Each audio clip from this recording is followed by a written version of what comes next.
Bismillahirrahmanirrahim. Assalamualaikum warahmatullahi wabarakatuh. Balik lagi bersama saya di channel Perisai Nusantara TV.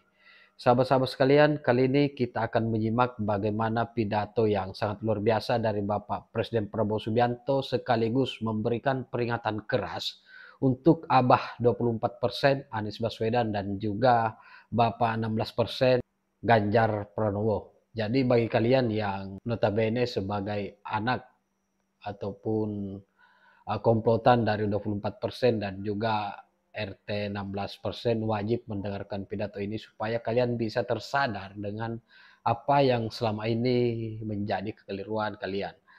Dan dalam pidato ini juga menyinggung soal mahasewa yang kemudian dijadikan sebagai alat untuk diperalat oleh oknum-oknum yang tidak bertanggung jawab yang selalu menyerang terkait tentang program yang dilaksanakan oleh Bapak Presiden Prabowo Subianto. Jadi tak perlu berpanjang lebar, seperti apa videonya kita simak berikut.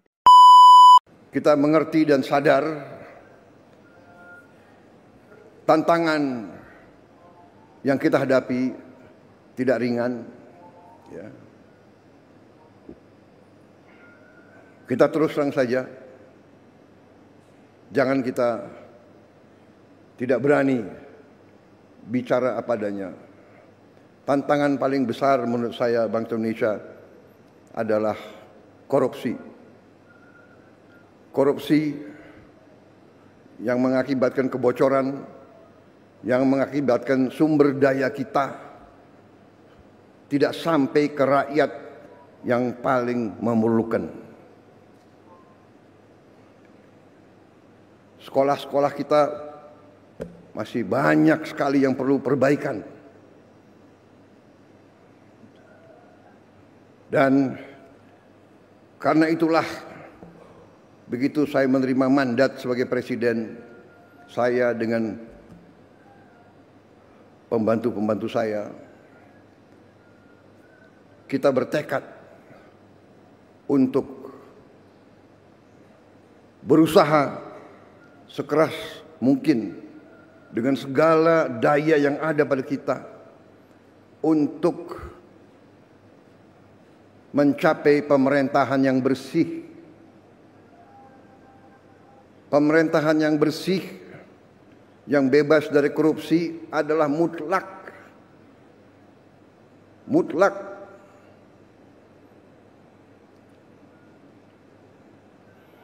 Dengan sumber daya yang besar, dengan kekayaan kita, kalau bisa kita kurangi kebocoran dan korupsi,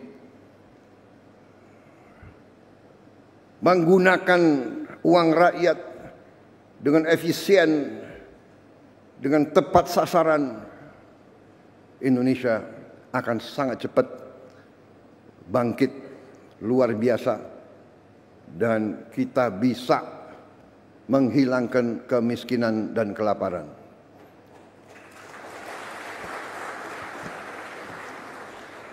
Ini tekad saya dan pembantu-pembantu saya dalam menjalankan mandat dan tugas dari negara. Jadi saya menyambut sangat baik upaya menteri-menteri yang membantu saya mencapai efisiensi. Saya menyambut baik inisiatif, upaya peluncuran, upaya mekanisme baru dengan mengirim tunjangan guru ASN daerah langsung ke rekening guru. Inilah upaya untuk mengurangi tidak efisiensi. Lama-lama untuk apa? Ditahan itu untuk apa? Iya kan? Ya. Kita harus hilangkan budaya-budaya yang tidak benar itu. Kalau bisa dibikin lama, kenapa harus dibikin pendek? Iya kan? Kalau bisa susah, kenapa dibikin gampang? Budaya ini yang harus kita kikis.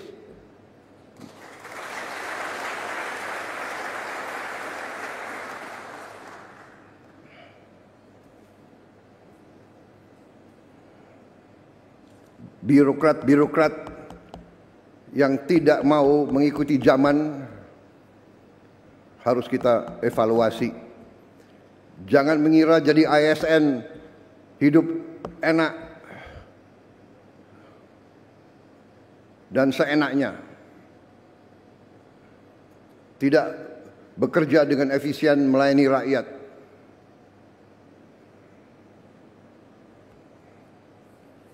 Saya minta para menteri, para Menko, coba kita pikirkan, kita rumuskan semua perbaikan sistem. Ya. Ini ada kecenderungan semua pengen jadi ASN, semua pengen jadi pegawai negeri, tahu-tahu di dalam sudah jadi tidak bekerja maksimal, ya kan? Tadi mental. Kalau dibikin susah untuk rakyat, kenapa dibikin gampang?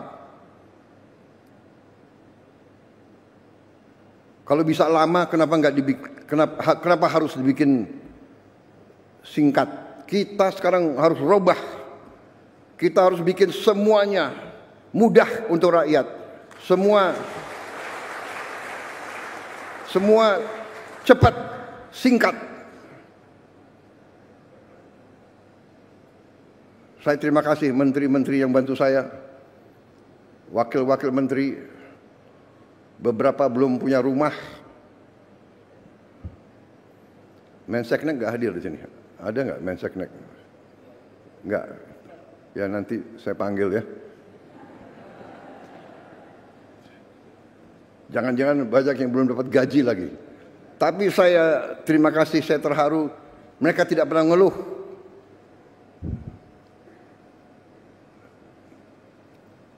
Rame ing gawe, sepi ing pamrih. Itu ya, itu yang ditonjolkan. Pak Ate ngerti tadi itu. Kapolri ngerti ya? Kapolri orang Jawa. Fadlizon ngerti nggak Fadlizon?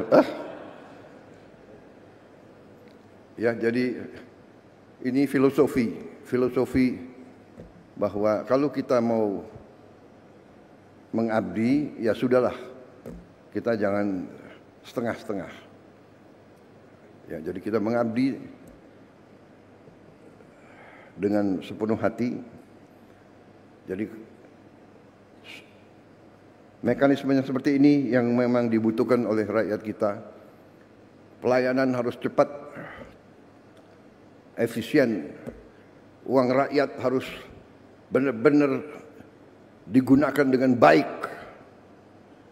Ya, saya tahu ada yang menentang penghematan, ya kan? Saya tidak ragu-ragu, saya terus akan bekerja dengan sepenuh keyakinan.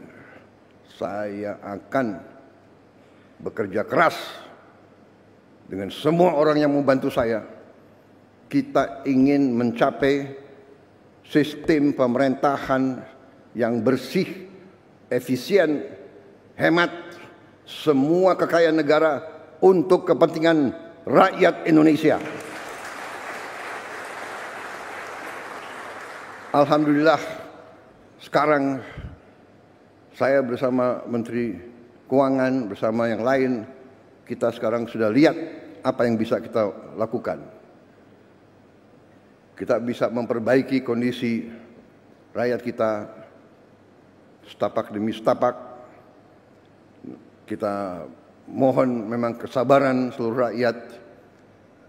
Berilah kesempatan, tapi kita bekerja siang malam tanpa istirahat, tidak ada Sabtu Minggu. Terus kita bekerja untuk mencapai yang kita inginkan, yaitu meningkatkan penghasilan rakyat Indonesia, menghilangkan kelaparan, menghilangkan kemiskinan. Anak orang miskin tidak boleh miskin. Itu tekad kami. Anak orang miskin, dia harus nanti bangkit dan dia nanti membantu orang tuanya. Saudara-saudara, kita punya strateginya. Kita bertekad untuk melaksanakan yang terbaik untuk bangsa Indonesia. Contoh, petani kita bertahun-tahun mengeluh pupuk. Tadinya sampai ke petani, kalau tidak salah ada 145 regulasi. Habis itu harus tanda tangan 38 gubernur, kemudian 500 kepala daerah dan berapa belas kementerian. Kita potong dari pabrik langsung ke kelompok petani. Tidak ada lagi muter sampai nggak jelas ujungnya di mana. Ini contoh. Kita bertekad efisiensi, jangan macam-macam alasan, padahal alasannya itu adalah untuk di sini mungut, akhirnya sampai ke petaninya teriak. Saudara-saudara, kita berada di jalan yang benar. Indonesia cerah. Kita akan kelola kekayaan dengan baik dan kita akan bangkit sebagai negara maju. Terima kasih Menteri Pendidikan Dasar Menengah. Selamat bekerja Menteri Pendidikan Tinggi, Sains dan Teknologi. Binalah kampus-kampus kita, ya, supaya benar-benar mengabdi kepada rakyat. Waspada, jangan sampai mahasiswa kita dihasut. Ujungnya saya yakin itu adalah kekuatan-kekuatan yang tidak suka Indonesia bangkit. Itu saja. Ya, tapi saya percaya rakyat kita sekarang mengerti dan sadar apa yang terjadi. Ya. Kebenaran selalu akan menang, saudara-saudara sekalian. Kita berada di jalan yang benar. Kita bertekad membela rakyat kita. Terima kasih dari saya. Selamat sekali lagi. Nanti kalau ada tempat lagi, kalau tidak salah nanti sore saya akan bicara dengan beberapa ratus rektor, ya, dan dekan. Pendidikan kunci daripada semuanya, tapi untuk pendidikan yang bagus kita perlu apa? Uang. Benar.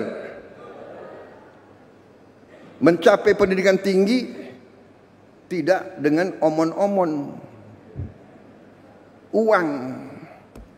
Untuk itu kita harus pinter mengelola uang.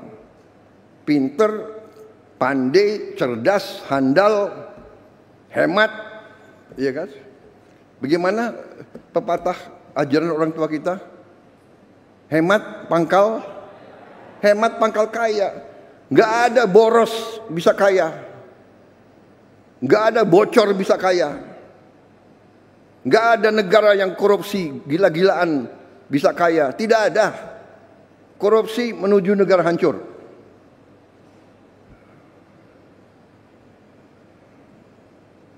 Saya tidak akan mundur menghadapi koruptor. Saya tidak akan mundur menghadapi koruptor.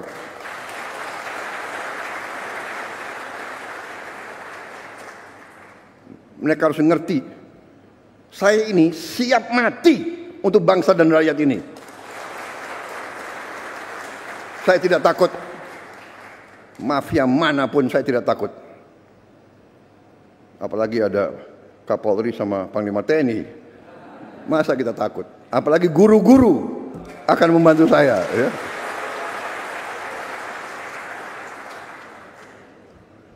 Saudara-saudara, koruptor-koruptor itulah yang buat guru-guru susah, dokter-dokter susah, perawat-perawat susah, petani susah. Karena itu, terima kasih dukungan saudara-saudara. Kita bersama akan menghadapi maling-maling itu. Dan kita akan mengusir mereka dari bumi Indonesia kalau perlu.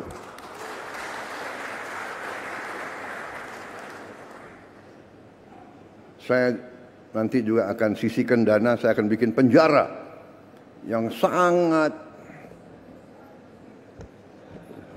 pokoknya sangat kokoh di suatu tempat yang terpencil, mereka nggak bisa keluar malam hari.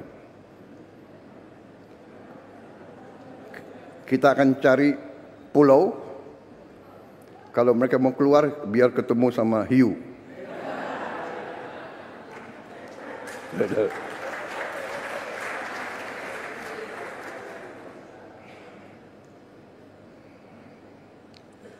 Baik. Wassalamualaikum warahmatullahi wabarakatuh.